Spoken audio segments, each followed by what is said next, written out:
सुप्रभात। कल हमने भक्ति काव्य की प्रथम इकाई कबीर के 5वें पद का अध्ययन किया था। आज हम उन्हीं कबीरदास के 6ठे पद का अध्ययन करेंगे।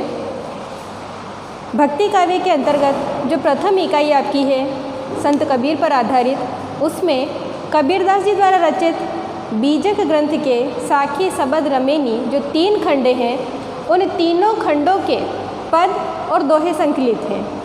हम आज तक जो अध्ययन करते आए हैं पद संख्या 1 से लेकर 5 तक, उसमें रमेनी से आपके संकलित पद हैं जो कि उनकी साधनात्मक भक्ति पर आधारित है, साधनात्मक रहस्यवाद। आज जो पद है वो भी कबीरदास जी के साधनात्मक रहस्यवाद पर ही आधारित है। साधनात्मक रहस्यवाद आप सभी भली भांति अवगत है कि साधनात्मक रहस्यवाद क्या है। साधनात्मक रहस्यवाद वह है, मैं आपको संक्षिप्त में फिर से बता देती हूँ कि साधनात्मक रहस्यवाद वह है जिसमें साधक साधना के प्रतीकों के द्वारा ईश्वर को साधने का यानी ईश्वर की साधना करने का प्रयास करता है और ईश्वर की कृपा प्राप्त करने का प्रयास करता है। सामान्य भक्ति में हम ईश्वर की मूर्ति घर में रखते हैं और उनके सामने धूप दीप और नैवेद्य अर्पित करके हम उनकी भक्ति करने का प्रयास करते हैं। लेकिन साधनात्मक भक्ति वह होती है जिसमें साधक एक योगी के समान यानी कि एक साधु सन्यासी के समान एक स्थान पर बैठकर ईश्वर को साधने का प्रयास करता है।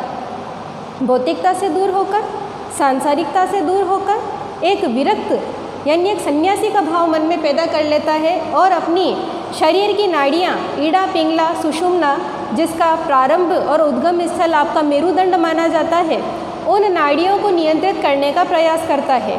चित्त जो कि आपका चंचल है, उस चित्त को संयमित करने का प्रयास करता है जिससे कि साधक ईश्वर तक पहुंच सके और उनका आत्म साक्षात्कार यानी अपने आत्मा में ईश्वर की अनुभूति को महसूस कर सके। तो इस पद का हम आज अध्ययन करेंगे कि संतो भाई आई ज्ञान की आंधी रे, भ्रम की टाटी सबे उड़ानी, माया रहे न बांधी रे, दुचिते की वे थुनी गिरानी, मोह बलिंडा टूटा, तृष्णा छानी परिधर ऊपरी, कुबुद्धि का भांडा फूटा, जोग जुक्ति करी संति बांधी, निर्चुत छुए न पानी, कूड़ कपट काया का निक्स्या, हरि की गति जब जानी, आंधी पीछे जो जल बूढ़ा, प्रेम हरि जन भीना, कहे कबीर भान के प्रगटे, उदित भया तम सीना। पद को पढ़कर ही ये स्पष्ट हो रहा है कि ये साधनात्मक प्रतीकों की बात कर रहा है। प्रतीक जैसा कि कल मैंने आपको बताया था कि चिन्ह, संकेत यानी लौकिक जगत के चिन्हों के माध्यम से अलौकिक जगत की बात करनी।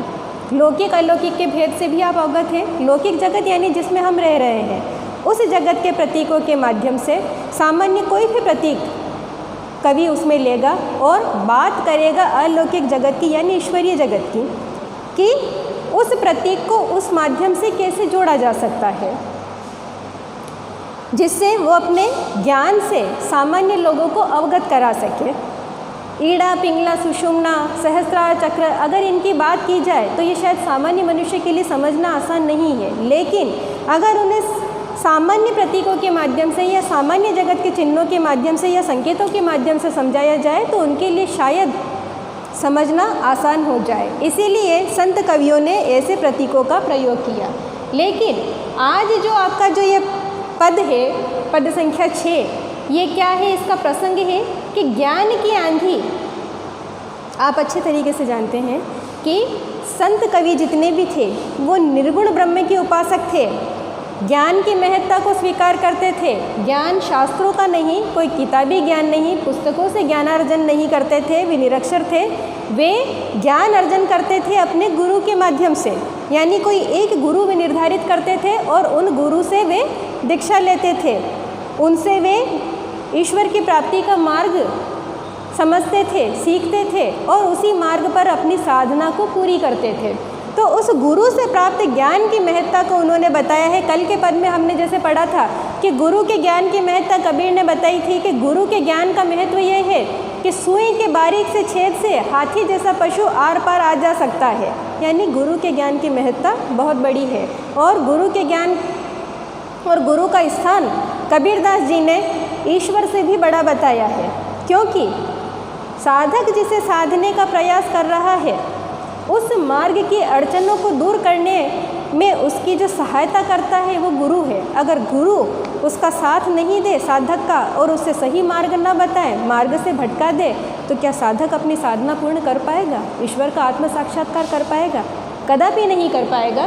इसीलिए कबीरदास जी ने कहा है कि ईश्वर से मिलने के लिए, अपनी आत्मा को परमात्मा की आत्मा में विलीन करने के लिए, यानी मिला देने के लिए जो गुरु ने ज्ञान दिया है, उस गुरु के ज्ञान का महत्व इस पद में प्रदर्शित कर रहे हैं। तो प्रसंग आप लिखेंगे कि ज्ञान की आंधी के बिंब द्वारा ईश्वर से आत्म साक्षात्कार का वर्णन है। ज्ञान की आंधी का बिंब लिया है। अब मैं आपको बताती हूँ बिंब क्या होता है। प्रतीक आप समझ गए हैं कि कई संकेत चिन्ह। बिंब वो होता है कि आपके सामने वो दृश्य उपस्थित नहीं है, आप अपनी आँखों से नहीं देख सकते हैं, लेकिन कवि या लेखक जब लिखना प्रारंभ करेगा तो एक ऐसा कल्पित दृश्य आपकी आँखों के सामने उपस्थित कर देगा कि पाठक अपनी अनुभूति करने लग जाता है कि मैं स्वयं उस दृश्य में या वो चित्र में मैं खुद उपस्थित हूँ और मेरी आँखों के सामने वो सजीव रूप से घटना हो रही है। तो ज्ञान की आंधी जो कबीरदास ने इस पद में बताई है, वो ज्ञान की आंधी सांसारिक जगत के प्रतीकों के माध्यम से एक ऐसा बिंब यानी चित्र, एक ऐसा चित्र उपस्थित किया है कबीरदास जी ने सामान्य पाठकों के सामने या सामान्य जनता के सामने कि उन्हें ऐसा लगता है कि ज्ञान की आंधी जो कबीरदास जी ने बताई है वो हम हमारी आँखों से साक्षात जीवंत रूप में देख रहे हैं कि किस प्रकार से ज्ञान की आंधी का कबीरदास ने वर्णन किया है। शब्दार्थ टाटी अर्थात फूस का पर्दा, चारा या घास फूस आप जिसे कहते हैं, फूस का पर्दा। वलिंडा यानी बडेरा, बरामदा जिसे कहा जाता है। झीना यानी क्षीण, पतला। निर्चुत लेश मात्र भी नहीं, अर्थात बिल्कुल भी नहीं। बूढ़ा, एक बूढ़ा होता है वृद्ध, लेकिन कबीरदास जी ने यहाँ बूढ़ा शब्द जो कहा है वो गिरना। भान यानी ज्ञान, जिस ज्ञान की चर्चा कबीरदास जी कर रहे हैं उसे एक जगह अगर वे ज्ञान कह रहे हैं तो दूसरी जगह वे उसे भान शब्द से भी परिभाषित कर रहे हैं। उदित सूर्य, तम अंधकार, दुचिते यानी चित्त की, हमारे मन की दोहरी वृत्तियाँ, दो आदतें, दो स्वभाव, उसके लिए कहा है कि चित्त की दोहरी वृत्तियाँ। अब हम पद की व्याख्या करना प्रारंभ करेंगे। संतो भाई आई ज्ञान की आंधी रे। कबीरदास जी कह रहे हैं कि हे संतो, अपने पंथ के प्रवर्तक लोग और पंथ के जितने भी उनके साथी हैं उनसे कह रहे हैं कि हे संतो, ज्ञान की आंधी आ गई है। किसके आशीर्वाद से? गुरु के आशीर्वाद से, कि ज्ञान की आंधी उपस्थित हो गई है हम सबके बीच में। भ्रम की टाटी सबे उड़ानी, माया रहे न बांधी रे। गुरु के आशीर्वाद से, गुरु के सहयोग से, गुरु के दिखाए गए मार्ग से या गुरु के दिए गए ज्ञान से कबीरदास जी कह रहे हैं कि ऐसी ज्ञान की आंधी आई है, ऐसा अंधड़ आया है कि उसमें भ्रम जो हमारे मन में था, क्योंकि हम सांसारिक जीव हैं, सांसारिक वस्तु जगत में रहते हैं, तो हमारे मन में जितने भी भ्रम, जितनी भी शंकाएं थी और जितने भी हम सांसारिक जगत में डूबे हुए थे, उसकी जो टाटी है अर्थात घास फूस की जो टाटियाँ हैं वे सब तिनके के समान, क्योंकि तिनके की वस्तुएं हैं तो वे उस ज्ञान की आंधी में तिनके के समान उड़ चुकी हैं। माया रहे न बांधी रे। कबीर पंथ में ये स्पष्ट रूप से कहा गया है कि माया एक ऐसी वस्तु है या एक ऐसी चीज़ है जो कि मनुष्य को हर तरह से, साधक को हर तरह से साधना के मार्ग से बाधित करती है। और माया रूपा किसे कहा गया है कबीर पंथ में? स्त्री को, नारी को कहा गया है। तो कबीर कह रहे हैं कि भ्रम की टाटी सबे उड़ानी, यानी वस्तु जगत में, यानी मनुष्य जगत में, मानव जगत में रहते हुए, सांसारिक वस्तुओं के भोग करते हुए हमारे मन में जो भ्रम था, जो संदेह था, वो अज्ञानता का अंधकार जो था, वो सब क्या हुआ? उड़ गया है। किसके आशीर्वाद से? गुरु के ज्ञान के आशीर्वाद से। माया रहे न बांधी रे, यानी कि गुरु का ज्ञान और उनका जब आशीर्वाद हमें प्राप्त हुआ और अज्ञानता जब हमारे मन से तिनके के टाट के समान उड़ गई या तिनके के समान, घास फूस के समान उड़ गई, तो अब हम पर किसी माया का कोई वश नहीं हो सकता, हमें अपनी साधना के मार्ग से कोई भटका नहीं सकता। दो चीते की वे थूनी गिरानी, दुचिते, यानी यह शब्दार्थ में मैंने आपको बताया कि चित्त की दोहरी वृत्तियाँ। मानव स्वभाव की कबीरदास जी बात कर रहे हैं कि चित्त की दोहरी वृत्तियाँ हैं कि एक तो व्यक्ति अपना भला चाहता है और दूसरा यह है कि मनुष्य सिर्फ अपने मन की करना चाहता है। उसे जिस बात के लिए रोका या टोका जाएगा मनुष्य को कभी वो बात अच्छी नहीं लगेगी और वो उसी कर्म को सबसे पहले करना चाहेगा, यानी मनमाना स्वभाव। और दूसरा स्वार्थी स्वभाव कि अपना भला सोचना, सिर्फ मेरा भला और किसी और का कभी भला ना हो। तो इन दो वृत्तियों की, इन दो प्रवृत्तियों की मनुष्य की बात कर रहे हैं कबीरदास जी कि दो चूते की वे थूनी गिरानी, यानी ये थंबे हैं। किसके हैं दो थंबे? ये उसके हैं कि ये बता रहे हैं कि एक आवास के रूप में, एक घर के रूप में, एक छप्पर रूपा आपके शरीर को बना रखा है कि आपका शरीर क्या है? एक आवास है। और वो आवास कैसा है? वो आवास ऐसा है कि आप सांसारिक जीव हैं और आपने साधना नहीं की, ईश्वर का आशीर्वाद नहीं पाया। तो कबीरदास जी उस घर की अवस्था बता रहे हैं, उस घर की बुरी अवस्था के माध्यम से ये दर्शाने का प्रयास कर रहे हैं कि गुरु के ज्ञान के अभाव में मनुष्य की क्या स्थिति हो जाती है। तो दो चित्ते की वे थूनी गिरानी, यानी मनुष्य की इन दोहरी वृत्तियों के जो थंबे हैं, जिसने उस सांसारिक जीव की आत्मा को खड़ा रख रखा है, उसके शरीर को खड़ा रख रखा है, वे थंबे क्या हो गए? गिर गए। वो घर किस पर खड़ा था? मनुष्य की दो उन लालसाओं पर या दो इच्छाओं पर खड़ा था, वो गिर गया। मोह बलिंडा टूटा रे, यानी जो छप्पर जो है घर का, मनुष्य रूपी जीवात्मा रूपी शरीर का जो छप्पर है वो किस पर खड़ा है? मोह बलिंडा, यानी मोह का आधार दे रखा है उस छप्पर को। वो क्या हो गया? अब उस ज्ञान की आंधी में टूट गया है। तृष्णा छानी परिधर ऊपरी, तृष्णा रूपी छप्पर, मोह रूपी बलिंडा टूटा, यानी जो आधार टूट गया तो छप्पर किस पर खड़ा रहेगा? यानी सबसे पहले तो दो चित्त वृत्तियों रूपी थंबे गिर गए, फिर उसके बाद में जिसने तृष्णा रूपी छप्पर को आधार दे रखा था वो मोह का बलिंडा टूट गया, आधार टूट गया। और तृष्णा छानी परिधर ऊपरी, यानी तृष्णा रूपी छप्पर भी अब गिर गया। तो क्या हुआ? जो ज्ञान रूपी जल था वो उस आवास के भीतर गिरने लग गया और उससे क्या हुआ? कुबुद्धि का भांडा फूटा है, यानी जितनी भी बुरी वृत्तियाँ थी, जितनी भी दुर्बुद्धि थी इंसान की या साधक की, वो क्या हुई? उसके बर्तन टूट फूट गए हैं। यानी ज्ञान की आंधी इतनी तेज आई कि दो खंबे गिरे, उसके बाद में मोह का बलिंडा यानी मोह का जो आधार दे रखा था छप्पर को वो टूट गया।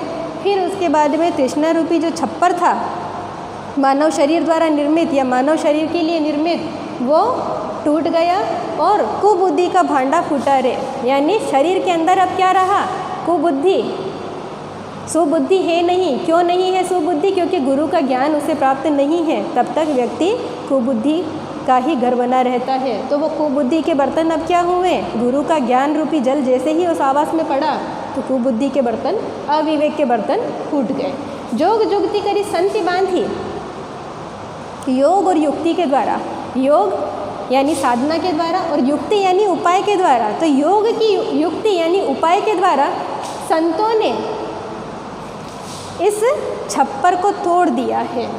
निर्चित चूहे न पानी, यानी अब संतों ने एक ऐसा योग और युक्ति से छप्पर बांधा है उस आवास पर, जीवात्मा के या जीवात्मा रूपी जो शरीर है उस पर अब संतों ने योग साधना और अपने उपाय के द्वारा एक ऐसा छप्पर बांधा है कि निर्चित चूहे न पानी, यानी अब उसमें कोई भी पानी अंदर प्रवेश नहीं कर सकता। जब तक साधक को गुरु का महत्व पता नहीं था, गुरु का आशीर्वाद उस पर नहीं था, तब तक उसकी जो दुरावस्था हुई है उसका वर्णन हम ऊपर की 3 पंक्तियों में पढ़ चुके हैं। अब चौथी पंक्ति में कबीरदास जी कह रहे हैं कि योग की युक्ति से, गुरु की कृपा से अब साधक ने क्या किया है?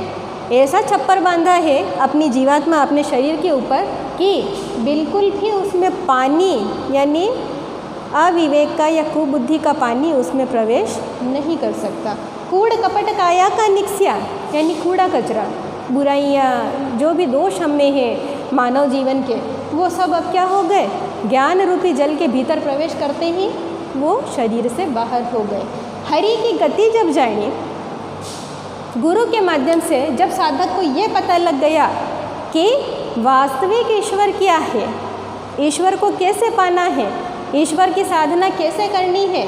तब क्या हुआ, उसके शरीर से जितनी भी दुर्गुण, दुर्बुद्धि, दुर्विचार थे वो अब उसके शरीर से निकल गए। आंधी पीछे जो जल बूढ़ा, यानी आंधी आ गई है, और जो सुधार होने थे, जो दोषों का निराकरण होना था साधक के, वो हो गए, और जो साधक में सुधार होने थे वो भी हो गए। फिर उसके बाद में जो जल गिर रहा है कि जो जल बूढ़ा, बूढ़ा यहाँ वृद्ध से नहीं, बूढ़ा अर्थात जल का गिरना, कि जल बूढ़ा यानी जल का गिरना, कि जो जल गिरा प्रेम हरिजन भीना। अब कौन सा जल गिर रहा है, अब प्रेम का जल गिर रहा है। हरि की भक्ति जो हम प्रेम पूर्वक कर रहे हैं, ईश्वर की भक्ति जो हम प्रेम पूर्वक कर रहे हैं, अब मात्र उसका जल यानी प्रेम वर्षा का जल साधक पर गिर रहा है। कहे कबीर ध्यान के प्रगटे उदित भया तमशीना। कबीरदास जी ज्ञान के महत्व को अंतिम पंक्ति में प्रदर्शित करते हुए पुनः कह रहे हैं कि जब ज्ञान का उदय होता है, ज्ञान का उदय कब होता है, साधक को ज्ञान का उदय साधना करने से नहीं होता है। साधक के मन में ज्ञान का उदय तब होता है जब तक वो किसी गुरु को निर्धारित ना करे और उस गुरु से दीक्षा लेना प्रारंभ ना करे, शिक्षा लेना प्रारंभ ना करे, गुरु के दिखाए मार्ग पर चलना प्रारंभ नहीं कर दे, तब तक उसके मन में ज्ञान का उदय नहीं हो सकता। तो कबीर कहते हैं कि कबीर भान के प्रगटे। कबीरदास जी कहते हैं कि जैसे ही साधना करने वाले साधक के मन में ज्ञान उदित हो जाता है, तब क्या होता है, उदित भया तमशीना। वो स्थिति ऐसी हो जाती है कि जैसे सूर्य के उदय होते ही अंधकार समाप्त हो जाता है, उसी प्रकार से साधक यानी जीवात्मा जो ईश्वर की साधना कर रही है, उसके मन में ज्ञान का सूर्य उदय होता है। किसके माध्यम से, गुरु के माध्यम से, गुरु के ज्ञान के माध्यम से ज्ञान का सूर्य उदय होता है, और अंधकार उसके मन से, अंधकार कौन सा, सांसारिक जगत में रहते हुए, क्योंकि वो सांसारिक जीव है, उसे ये ज्ञान नहीं है कि ईश्वर की प्राप्ति कैसे करनी है, ईश्वर की साधना कैसे करनी है। यानी जब तक उसे गुरु का ज्ञान नहीं है, वो साधक क्या है, अंधकार में जीवन यापन कर रहा है, उसका जीवन अंधकार है, क्योंकि उसे ज्ञान ही नहीं है। तो जब गुरु का ज्ञान उसके जीवन में उदित हो जाता है, सूर्य के समान उदित होता है, सूर्य का तेज सूर्य के प्रकाश के समान उदित होता है, और उसके साधक के जीवन में अंधकार सदैव के लिए समाप्त हो जाता है। तो यानी इस प्रकरण के भक्ति काव्य के कबीर और इकाई प्रथम के इस छठे पद में, जो कि साधनात्मक रहस्यवाद पर आधारित है कबीरदास जी के, आपको ये बात विशिष्ट रूप से याद रखनी है कि ये साधनात्मक रहस्यवाद पर आधारित है, और ज्ञान की महत्ता बताई है। कौन से ज्ञान की महत्ता, गुरु के ज्ञान की महत्ता, कि गुरु का ज्ञान महान है। जब तक गुरु से ज्ञान प्राप्त नहीं हो सकता है, तब तक साधक के मन से अंधकार समाप्त नहीं हो सकता है, क्योंकि साधक सांसारिक जीव है, उसे भक्ति करना और साधना करना नहीं आता है। ये कौन बताता है, ये सिर्फ गुरु हमें इस मार्ग से अवगत करा सकता है कि ईश्वर की साधना किस मार्ग से करनी है और कौन सा मार्ग सही है। प्रसंग स्पष्ट है, आंधी के ज्ञान की आंधी बताई है इसमें, और उसका एक बिंब यानी चित्र उपस्थित कर दिया है कि आपके सामने कबीरदास जी ने ये बताया है कि जीवात्मा रूपी जो शरीर है हमारा, उसकी एक घर से उन्होंने उपमा दी है कि घर कैसा है कि दो खंभों पर खड़ा है, छप्पर के लिए आधार मोह का दे रखा है, तृष्णा का छप्पर है उसके ऊपर। ये सब प्रतीक इसलिए प्रयुक्त किए हैं कबीरदास जी ने क्योंकि जीवात्मा सांसारिक जगत की वस्तु है, सांसारिक जगत के प्रतीकों में खोई हुई है, सांसारिक भोग विलासों से उसे प्रेम है। जब तक इन सब से उसका संबंध नहीं टूटेगा तब तक ईश्वर की प्राप्ति संभव नहीं है। इसीलिए कबीरदास जी ने फिर से इन लौकिक प्रतीकों के माध्यम से अलौकिक जगत की बात की है। आज के लिए इस पद में इतना ही। कल हम पद संख्या 7 का अध्ययन करेंगे।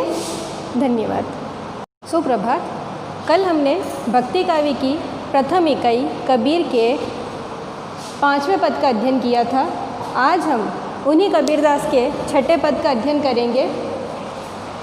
भक्ति काव्य के अंतर्गत जो प्रथम इकाई आपकी है संत कबीर पर आधारित, उसमें कबीरदास जी द्वारा रचित बीजक ग्रंथ के साखी सबद रमेनी जो 3 खंड हैं, उन तीनों खंडों के पद और दोहे संकलित हैं।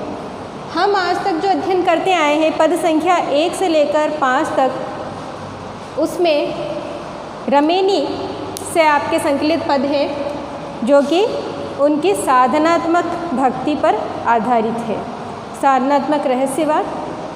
आज जो पद है वो भी कबीरदास जी के साधनात्मक रहस्यवाद पर ही आधारित है। साधनात्मक रहस्यवाद आप सभी भली भांति अवगत है कि साधनात्मक रहस्यवाद क्या है। साधनात्मक रहस्यवाद वह है, मैं आपको संक्षिप्त में फिर से बता देती हूँ कि साधनात्मक रहस्यवाद वह है जिसमें साधक साधना के प्रतीकों के द्वारा ईश्वर को साधने का यानी ईश्वर की साधना करने का प्रयास करता है और ईश्वर की कृपा प्राप्त करने का प्रयास करता है।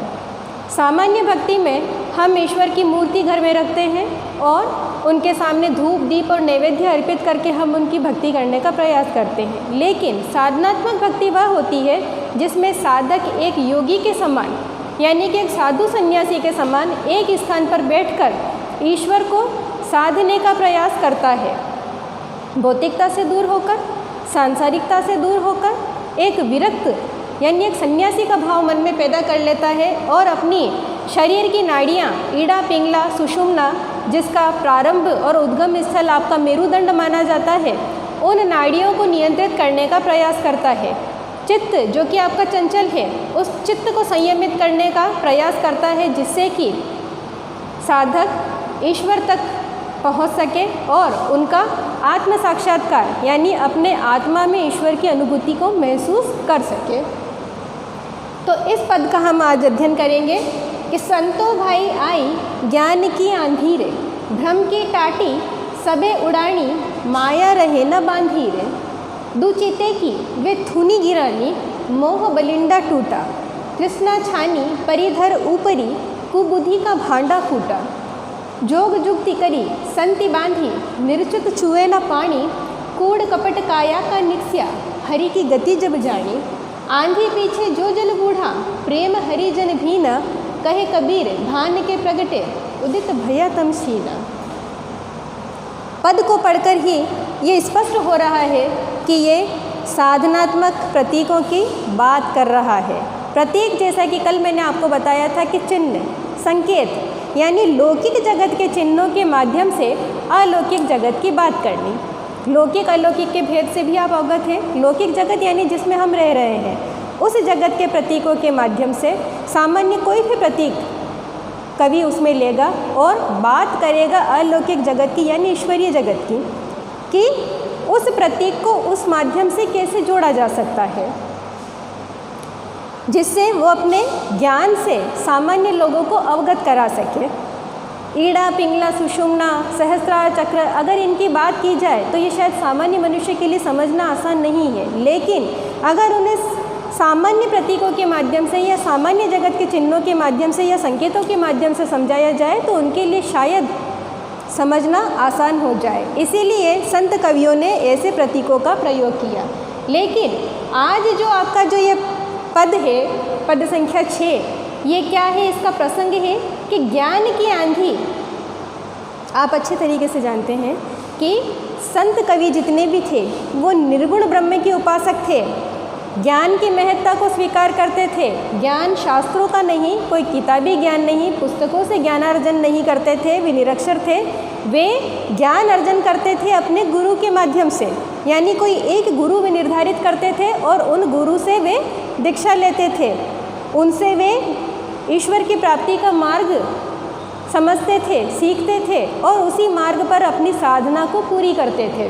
तो उस गुरु से प्राप्त ज्ञान की महत्ता को उन्होंने बताया है। कल के पद में हमने जैसे पढ़ा था कि गुरु के ज्ञान की महत्ता कबीर ने बताई थी कि गुरु के ज्ञान का महत्व यह है कि सुई के बारीक से छेद से हाथी जैसा पशु आर पार आ जा सकता है, यानी गुरु के ज्ञान की महत्ता बहुत बड़ी है। और गुरु के ज्ञान और गुरु का स्थान कबीरदास जी ने ईश्वर से भी बड़ा बताया है, क्योंकि साधक जिसे साधने का प्रयास कर रहा है उस मार्ग की अड़चनों को दूर करने में उसकी जो सहायता करता है वो गुरु है। अगर गुरु उसका साथ नहीं दे साधक का और उसे सही मार्ग न बताए, मार्ग से भटका दे, तो क्या साधक अपनी साधना पूर्ण कर पाएगा? ईश्वर का आत्म साक्षात्कार कर पाएगा? कदापि नहीं कर पाएगा। इसीलिए कबीरदास जी ने कहा है कि ईश्वर से मिलने के लिए, अपनी आत्मा को परमात्मा की आत्मा में विलीन करने के लिए, यानी मिला देने के लिए जो गुरु ने ज्ञान दिया है, उस गुरु के ज्ञान का महत्व इस पद में प्रदर्शित कर रहे हैं। तो प्रसंग आप लिखेंगे कि ज्ञान की आंधी के बिंब द्वारा ईश्वर से आत्म साक्षात्कार का वर्णन है। ज्ञान की आंधी का बिंब लिया है। अब मैं आपको बताती हूँ बिंब क्या होता है। प्रतीक आप समझ गए हैं कि कई संकेत चिन्ह। बिंब वो होता है कि आपके सामने वो दृश्य उपस्थित नहीं है, आप अपनी आँखों से नहीं देख सकते हैं, लेकिन कवि या लेखक जब लिखना प्रारंभ करेगा तो एक ऐसा कल्पित दृश्य आपकी आंखों के सामने उपस्थित कर देगा कि पाठक अपनी अनुभूति करने लग जाता है कि मैं स्वयं उस दृश्य में या वो चित्र में मैं खुद उपस्थित हूँ और मेरी आंखों के सामने वो सजीव रूप से घटना हो रही है। तो ज्ञान की आंधी जो कबीरदास ने इस पद में बताई है, वो ज्ञान की आंधी सांसारिक जगत के प्रतीकों के माध्यम से एक ऐसा बिंब यानी चित्र, एक ऐसा चित्र उपस्थित किया है कबीरदास जी ने सामान्य पाठकों के सामने या सामान्य जनता के सामने कि उन्हें ऐसा लगता है कि ज्ञान की आंधी जो कबीरदास जी ने बताई है वो हम हमारी आँखों से साक्षात जीवंत रूप में देख रहे हैं कि किस प्रकार से ज्ञान की आंधी का कबीरदास ने वर्णन किया है। शब्दार्थ टाटी अर्थात फूस का पर्दा, चारा या घास फूस आप जिसे कहते हैं, फूस का पर्दा। वलिंडा यानी बडेरा, बरामदा जिसे कहा जाता है। झीना यानी क्षीण, पतला। निर्चुत लेश मात्र भी नहीं, अर्थात बिल्कुल भी नहीं। बूढ़ा, एक बूढ़ा होता है वृद्ध, लेकिन कबीरदास जी ने यहाँ बूढ़ा शब्द जो कहा है वो गिरना। भान यानी ज्ञान, जिस ज्ञान की चर्चा कबीरदास जी कर रहे हैं उसे एक जगह अगर वे ज्ञान कह रहे हैं तो दूसरी जगह वे उसे भान शब्द से भी परिभाषित कर रहे हैं। उदित सूर्य, तम अंधकार, दुचिते यानी चित्त की, हमारे मन की दोहरी वृत्तियाँ, दो आदतें, दो स्वभाव, उसके लिए कहा है कि चित्त की दोहरी वृत्तियाँ। अब हम पद की व्याख्या करना प्रारंभ करेंगे। संतो भाई आई ज्ञान की आंधी रे। कबीरदास जी कह रहे हैं कि हे संतो, अपने पंथ के प्रवर्तक लोग और पंथ के जितने भी उनके साथी हैं उनसे कह रहे हैं कि हे संतो, ज्ञान की आंधी आ गई है। किसके आशीर्वाद से? गुरु के आशीर्वाद से, कि ज्ञान की आंधी उपस्थित हो गई है हम सबके बीच में। भ्रम की टाटी सबे उड़ानी, माया रहे न बांधी रे। गुरु के आशीर्वाद से, गुरु के सहयोग से, गुरु के दिखाए गए मार्ग से या गुरु के दिए गए ज्ञान से कबीरदास जी कह रहे हैं कि ऐसी ज्ञान की आंधी आई है, ऐसा अंधड़ आया है कि उसमें भ्रम जो हमारे मन में था, क्योंकि हम सांसारिक जीव हैं, सांसारिक वस्तु जगत में रहते हैं, तो हमारे मन में जितने भी भ्रम, जितनी भी शंकाएं थी और जितने भी हम सांसारिक जगत में डूबे हुए थे, उसकी जो टाटी है अर्थात घास फूस की जो टाटियाँ हैं वे सब तिनके के समान, क्योंकि तिनके की वस्तुएं हैं तो वे उस ज्ञान की आंधी में तिनके के समान उड़ चुकी हैं। माया रहे न बांधी रे। कबीर पंथ में ये स्पष्ट रूप से कहा गया है कि माया एक ऐसी वस्तु है या एक ऐसी चीज़ है जो कि मनुष्य को हर तरह से, साधक को हर तरह से साधना के मार्ग से बाधित करती है। और माया रूपा किसे कहा गया है कबीर पंथ में? स्त्री को, नारी को कहा गया है। तो कबीर कह रहे हैं कि भ्रम की टाटी सबे उड़ानी, यानी वस्तु जगत में, यानी मनुष्य जगत में, मानव जगत में रहते हुए, सांसारिक वस्तुओं के भोग करते हुए हमारे मन में जो भ्रम था, जो संदेह था, वो अज्ञानता का अंधकार जो था, वो सब क्या हुआ? उड़ गया है। किसके आशीर्वाद से? गुरु के ज्ञान के आशीर्वाद से। माया रहे न बांधी रे, यानी कि गुरु का ज्ञान और उनका जब आशीर्वाद हमें प्राप्त हुआ और अज्ञानता जब हमारे मन से तिनके के टाट के समान उड़ गई या तिनके के समान, घास फूस के समान उड़ गई, तो अब हम पर किसी माया का कोई वश नहीं हो सकता, हमें अपनी साधना के मार्ग से कोई भटका नहीं सकता। दो चीते की वे थूनी गिरानी। दो चीते यानी यह शब्दार्थ में मैंने आपको बताया कि चित्त की दोहरी वृत्तियाँ, मानव स्वभाव की कबीरदास जी बात कर रहे हैं कि चित्त की दोहरी वृत्तियाँ हैं कि एक तो व्यक्ति अपना भला चाहता है और दूसरा यह है कि मनुष्य सिर्फ अपने मन की करना चाहता है। उसे जिस बात के लिए रोका या टोका जाएगा, मनुष्य को कभी वो बात अच्छी नहीं लगेगी और वो उसी कर्म को सबसे पहले करना चाहेगा। यानी मनमाना स्वभाव और दूसरा स्वार्थी स्वभाव कि अपना भला सोचना, सिर्फ मेरा भला हो और किसी और का कभी भला ना हो। तो इन दो वृत्तियों की, इन दो प्रवृत्तियों की मनुष्य की बात कर रहे हैं कबीरदास जी की। दो चूते की वे थूनी गिरानी, यानी ये थंबे हैं। किसके हैं दो थंबे? ये उसके हैं कि ये बता रहे हैं कि एक आवास के रूप में, एक घर के रूप में, एक छप्पर रूपा आपके शरीर को बना रखा है कि आपका शरीर क्या है? एक आवास है। और वो आवास कैसा है? वो आवास ऐसा है कि आप सांसारिक जीव हैं और आपने साधना नहीं की, ईश्वर का आशीर्वाद नहीं पाया।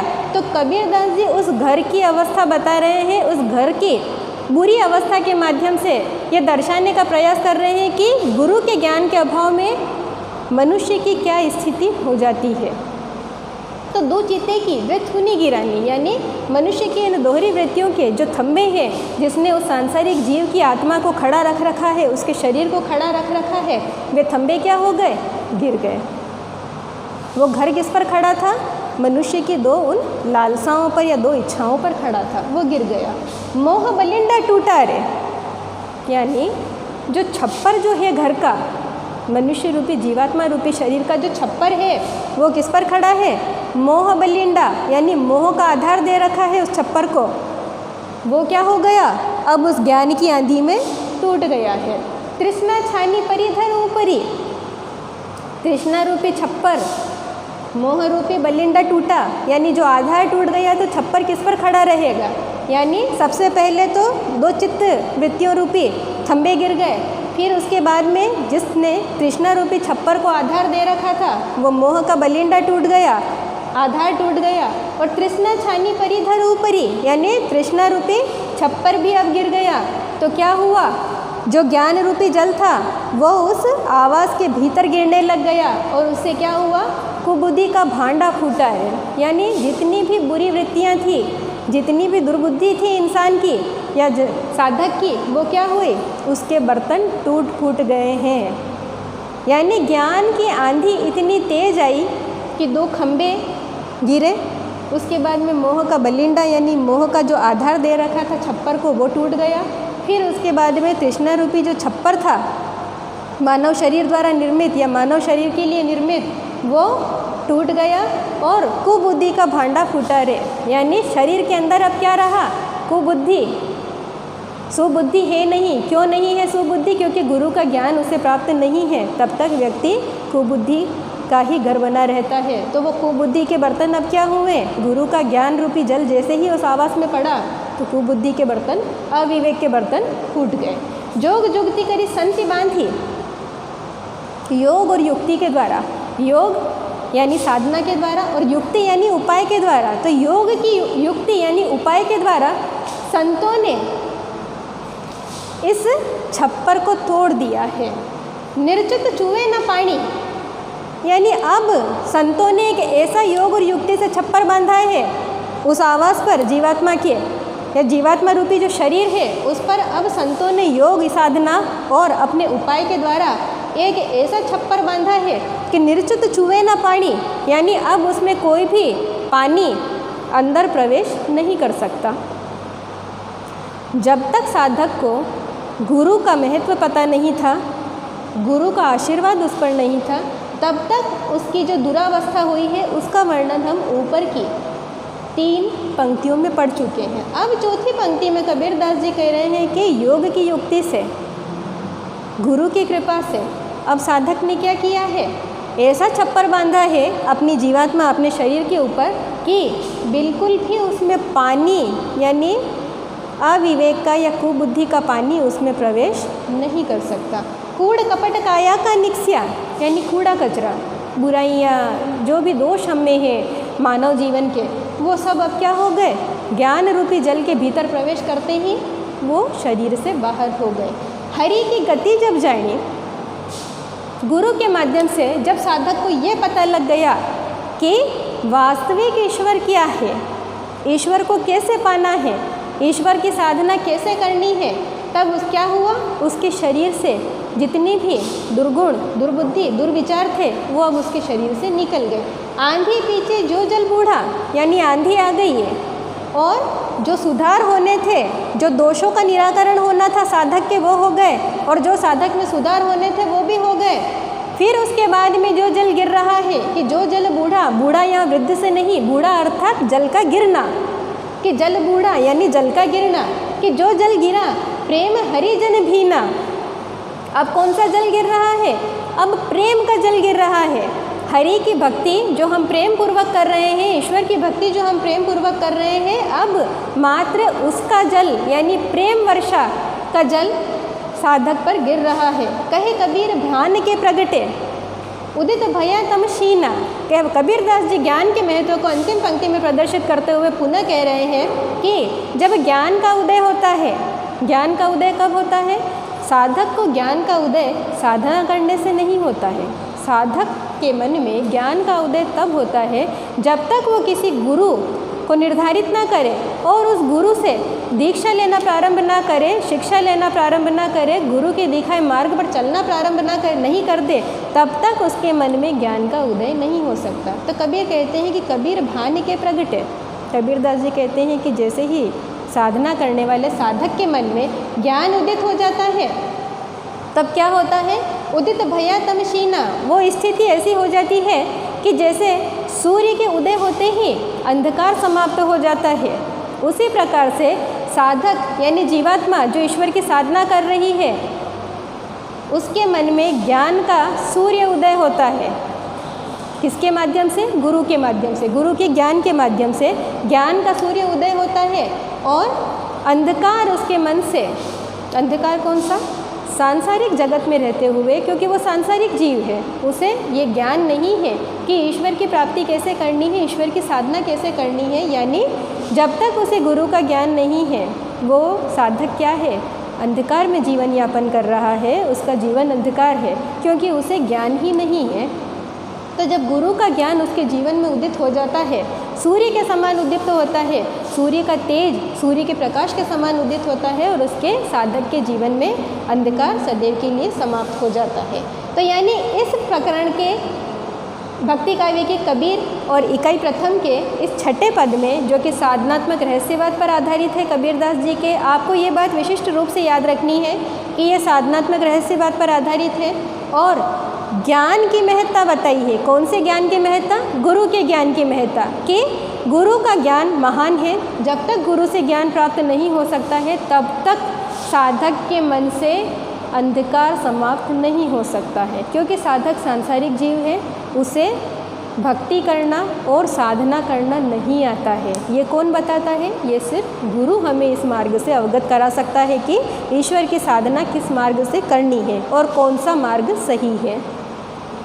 प्रसंग स्पष्ट है, आंधी के ज्ञान की आंधी बताई है इसमें, और उसका एक बिंब यानी चित्र उपस्थित कर दिया है कि आपके सामने कबीरदास जी ने ये बताया है कि जीवात्मा रूपी जो शरीर है हमारा, उसकी एक घर से उन्होंने उपमा दी है कि घर कैसा है कि दो खंभों पर खड़ा है, छप्पर के लिए आधार मोह का दे रखा है, तृष्णा का छप्पर है उसके ऊपर। ये सब प्रतीक इसलिए प्रयुक्त किए हैं कबीरदास जी ने क्योंकि जीवात्मा सांसारिक जगत की वस्तु है, सांसारिक जगत के प्रतीकों में खोई हुई है, सांसारिक भोग विलासों से उसे प्रेम है। जब तक इन सब से उसका संबंध नहीं टूटेगा तब तक ईश्वर की प्राप्ति संभव नहीं है। इसीलिए कबीरदास जी ने फिर से इन लौकिक प्रतीकों के माध्यम से अलौकिक जगत की बात की है। आज के लिए इस पद में इतना ही। कल हम पद संख्या 7 का अध्ययन करेंगे। धन्यवाद। सुप्रभात। कल हमने भक्ति काव्य की प्रथम इकाई कबीर के 5वें पद का अध्ययन किया था। आज हम उन्हीं कबीरदास के छठे पद का अध्ययन करेंगे। भक्ति काव्य के अंतर्गत जो प्रथम इकाई आपकी है संत कबीर पर आधारित, उसमें कबीरदास जी द्वारा रचित बीजक ग्रंथ के साखी सबद रमेनी जो 3 खंडे हैं, उन तीनों खंडों के पद और दोहे संकलित हैं। हम आज तक जो अध्ययन करते आए हैं पद संख्या 1 से लेकर 5 तक, उसमें रमेनी से आपके संकलित पद है जो कि उनकी साधनात्मक भक्ति पर आधारित है।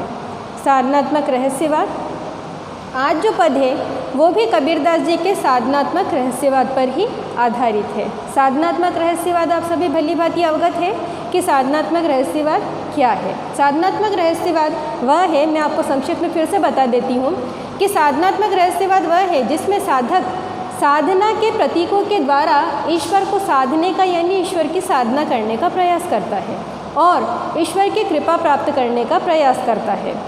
सामान्य भक्ति में हम ईश्वर की मूर्ति घर में रखते हैं और उनके सामने धूप दीप और नैवेद्य अर्पित करके हम उनकी भक्ति करने का प्रयास करते हैं। लेकिन साधनात्मक भक्ति वह होती है जिसमें साधक एक योगी के समान यानी कि एक साधु सन्यासी के समान एक स्थान पर बैठकर ईश्वर को साधने का प्रयास करता है। भौतिकता से दूर होकर, सांसारिकता से दूर होकर एक विरक्त यानी एक सन्यासी का भाव मन में पैदा कर लेता है और अपनी शरीर की नाड़ियाँ ईड़ा पिंगला सुषुम्ना जिसका प्रारंभ और उद्गम स्थल आपका मेरुदंड माना जाता है, उन नाड़ियों को नियंत्रित करने का प्रयास करता है। चित्त जो कि आपका चंचल है उस चित्त को संयमित करने का प्रयास करता है जिससे कि साधक ईश्वर तक पहुंच सके और उनका आत्म साक्षात्कार यानी अपने आत्मा में ईश्वर की अनुभूति को महसूस कर सके। तो इस पद का हम आज अध्ययन करेंगे कि संतो भाई आई ज्ञान की आंधी रे, भ्रम की टाटी सबे उड़ानी, माया रहे न बांधी रे, दुचिते की वे थुनी गिरानी, मोह बलिंडा टूटा, कृष्णा छानी परिधर ऊपरी, कुबुद्धि का भांडा फूटा, जोग जुक्ति करी संति बांधी, निर्चुत चुए न पानी, कूड़ कपट काया का निक्स्या, हरि की गति जब जानी, आंधी पीछे जो जल बूढ़ा, प्रेम हरिजन भीना, कहे कबीर भान के प्रगटे, उदित भया तमसीना। पद को पढ़कर ही ये स्पष्ट हो रहा है कि ये साधनात्मक प्रतीकों की बात कर रहा है। प्रतीक जैसा कि कल मैंने आपको बताया था कि चिन्ह, संकेत यानी लौकिक जगत के चिन्हों के माध्यम से अलौकिक जगत की बात करनी। लौकिक अलौकिक के भेद से भी आप अवगत हैं। लौकिक जगत यानी जिसमें हम रह रहे हैं, उस जगत के प्रतीकों के माध्यम से सामान्य कोई भी प्रतीक कवि उसमें लेगा और बात करेगा अलौकिक जगत की यानी ईश्वरीय जगत की, कि उस प्रतीक को उस माध्यम से कैसे जोड़ा जा सकता है जिससे वो अपने ज्ञान से सामान्य लोगों को अवगत करा सके। ईड़ा पिंगला सुषुम्ना सहस्रार चक्र, अगर इनकी बात की जाए तो ये शायद सामान्य मनुष्य के लिए समझना आसान नहीं है, लेकिन अगर उन्हें सामान्य प्रतीकों के माध्यम से या सामान्य जगत के चिन्हों के माध्यम से या संकेतों के माध्यम से समझाया जाए तो उनके लिए शायद समझना आसान हो जाए। इसीलिए संत कवियों ने ऐसे प्रतीकों का प्रयोग किया। लेकिन आज जो आपका जो ये पद है, पद संख्या 6, ये क्या है? इसका प्रसंग है कि ज्ञान की आंधी। आप अच्छे तरीके से जानते हैं कि संत कवि जितने भी थे वो निर्गुण ब्रह्म के उपासक थे, ज्ञान की महत्ता को स्वीकार करते थे। ज्ञान शास्त्रों का नहीं, कोई किताबी ज्ञान नहीं, पुस्तकों से ज्ञानार्जन नहीं करते थे, वे निरक्षर थे। वे ज्ञान अर्जन करते थे अपने गुरु के माध्यम से, यानी कोई एक गुरु वे निर्धारित करते थे और उन गुरु से वे दीक्षा लेते थे। उनसे वे ईश्वर की प्राप्ति का मार्ग समझते थे, सीखते थे और उसी मार्ग पर अपनी साधना को पूरी करते थे। तो उस गुरु से प्राप्त ज्ञान की महत्ता को उन्होंने बताया है। कल के पद में हमने जैसे पढ़ा था कि गुरु के ज्ञान की महत्ता कबीर ने बताई थी कि गुरु के ज्ञान का महत्व यह है कि सुई के बारीक से छेद से हाथी जैसा पशु आर पार आ जा सकता है, यानी गुरु के ज्ञान की महत्ता बहुत बड़ी है। और गुरु के ज्ञान और गुरु का स्थान कबीरदास जी ने ईश्वर से भी बड़ा बताया है, क्योंकि साधक जिसे साधने का प्रयास कर रहा है उस मार्ग की अड़चनों को दूर करने में उसकी जो सहायता करता है वो गुरु है। अगर गुरु उसका साथ नहीं दे साधक का और उसे सही मार्ग न बताए, मार्ग से भटका दे, तो क्या साधक अपनी साधना पूर्ण कर पाएगा? ईश्वर का आत्म साक्षात्कार कर पाएगा? कदापि नहीं कर पाएगा। इसीलिए कबीरदास जी ने कहा है कि ईश्वर से मिलने के लिए, अपनी आत्मा को परमात्मा की आत्मा में विलीन करने के लिए यानी मिला देने के लिए जो गुरु ने ज्ञान दिया है उस गुरु के ज्ञान का महत्व इस पद में प्रदर्शित कर रहे हैं। तो प्रसंग आप लिखेंगे कि ज्ञान की आंधी के बिंब द्वारा ईश्वर से आत्म साक्षात्कार का वर्णन है। ज्ञान की आंधी का बिंब लिया है।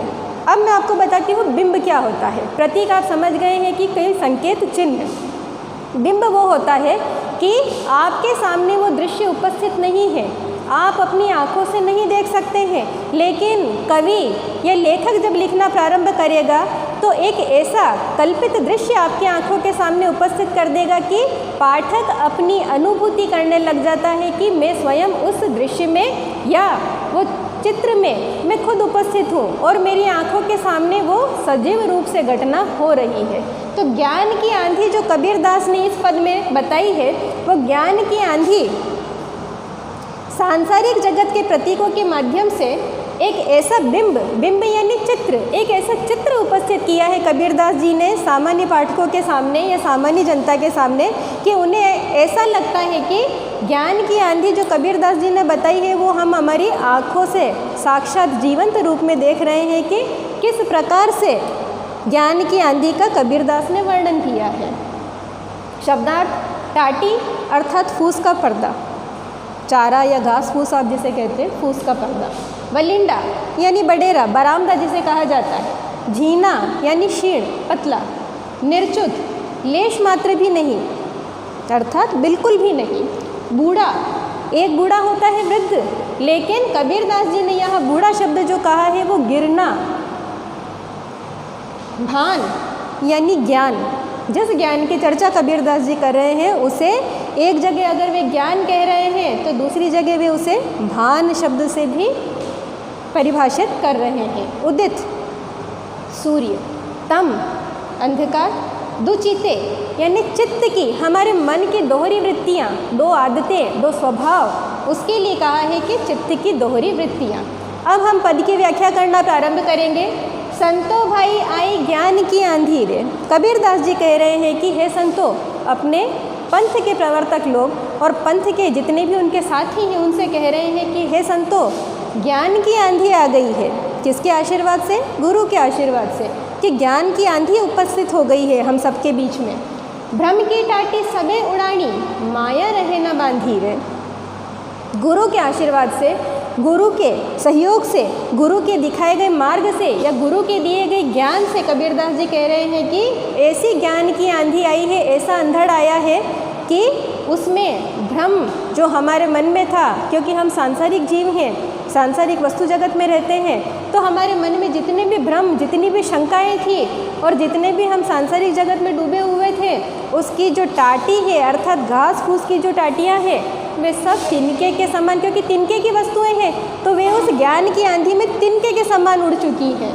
माया रहे न बांधी रे। कबीर पंथ में ये स्पष्ट रूप से कहा गया है कि माया एक ऐसी वस्तु है या एक ऐसी चीज़ है जो कि मनुष्य को हर तरह से, साधक को हर तरह से साधना के मार्ग से बाधित करती है। और माया रूपा किसे कहा गया है कबीर पंथ में? स्त्री को, नारी को कहा गया है। तो कबीर कह रहे हैं कि भ्रम की टाटी सबे उड़ानी, यानी वस्तु जगत में, यानी मनुष्य जगत में, मानव जगत में रहते हुए, सांसारिक वस्तुओं के भोग करते हुए हमारे मन में जो भ्रम था, जो संदेह था, वो अज्ञानता का अंधकार जो था, वो सब क्या हुआ? उड़ गया है। किसके आशीर्वाद से? गुरु के ज्ञान के आशीर्वाद से।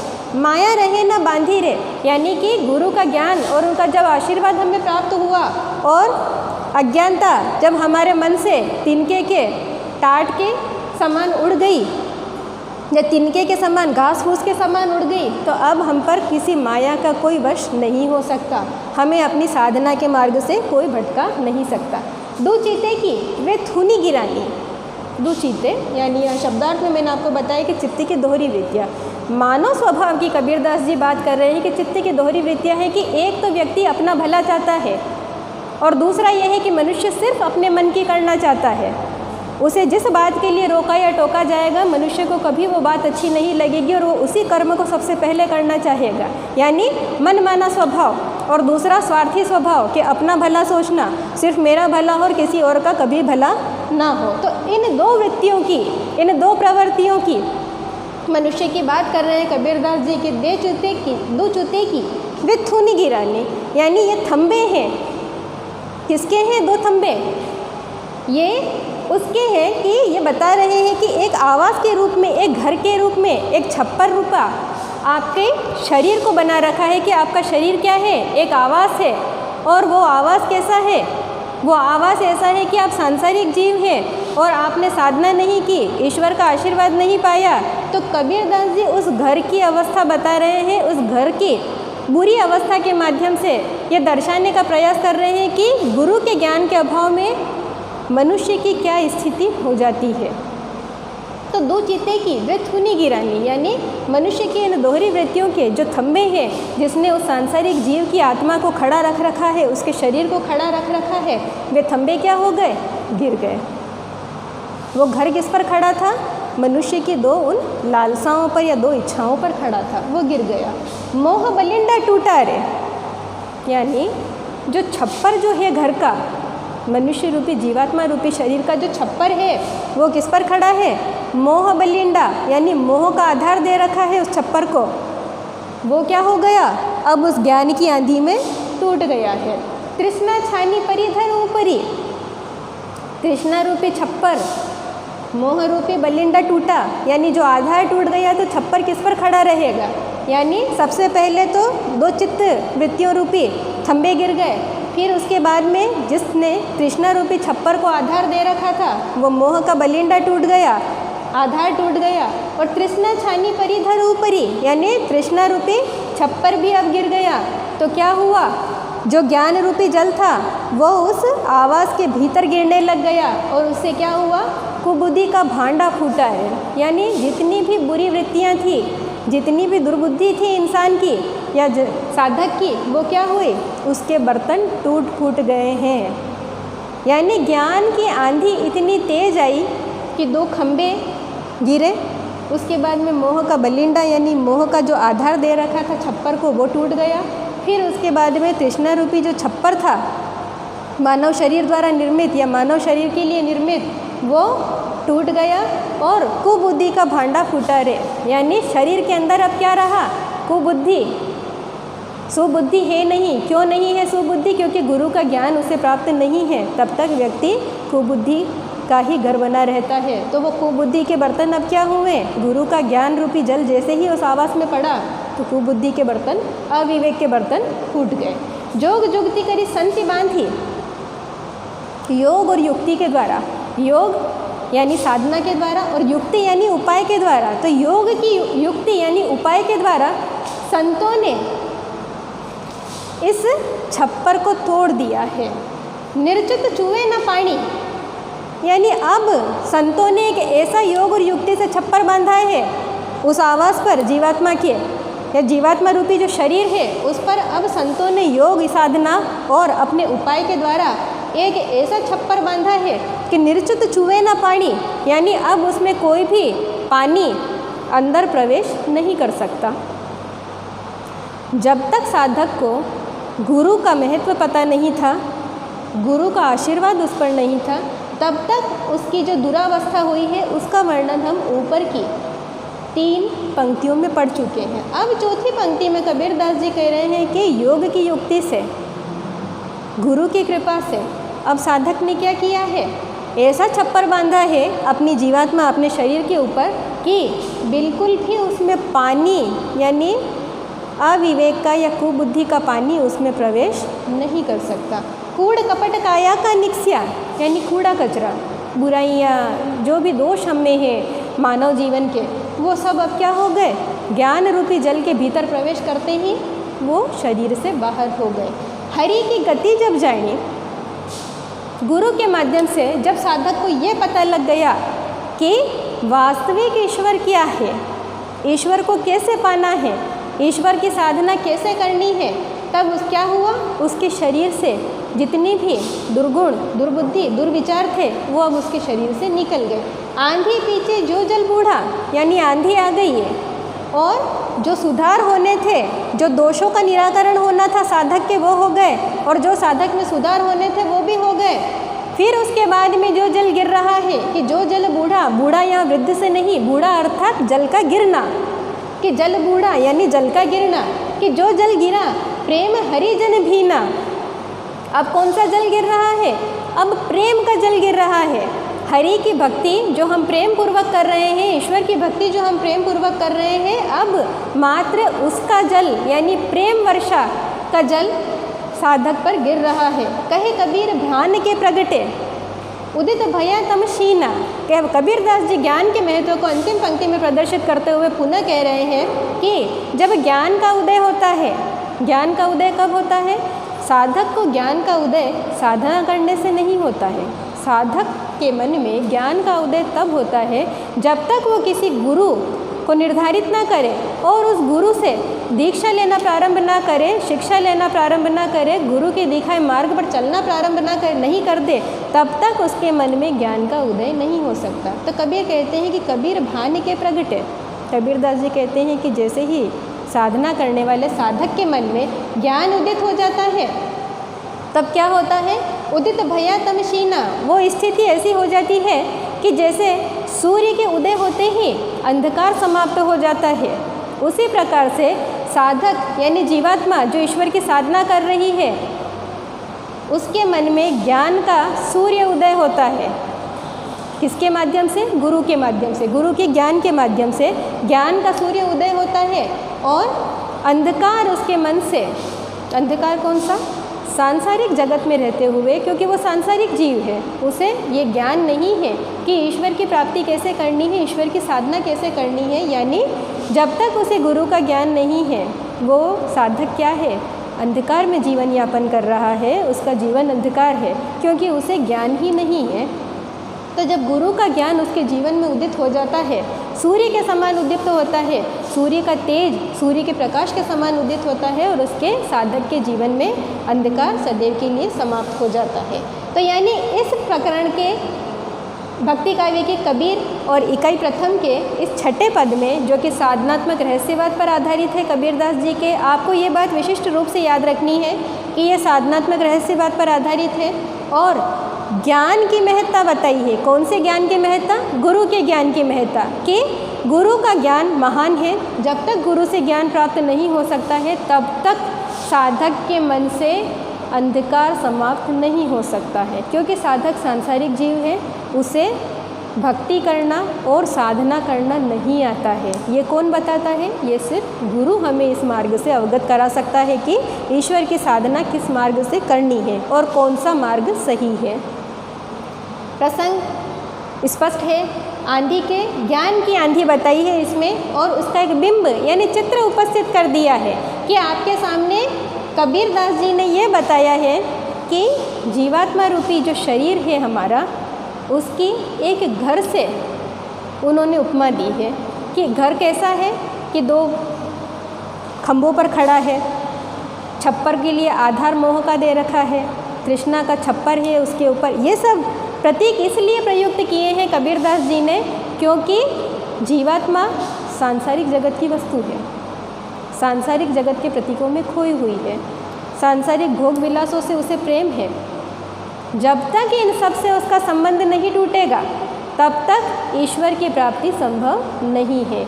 इसीलिए कबीरदास जी ने फिर से इन लौकिक प्रतीकों के माध्यम से अलौकिक जगत की बात की है। आज के लिए इस पद में इतना ही। कल हम पद संख्या 7 का अध्ययन करेंगे। धन्यवाद।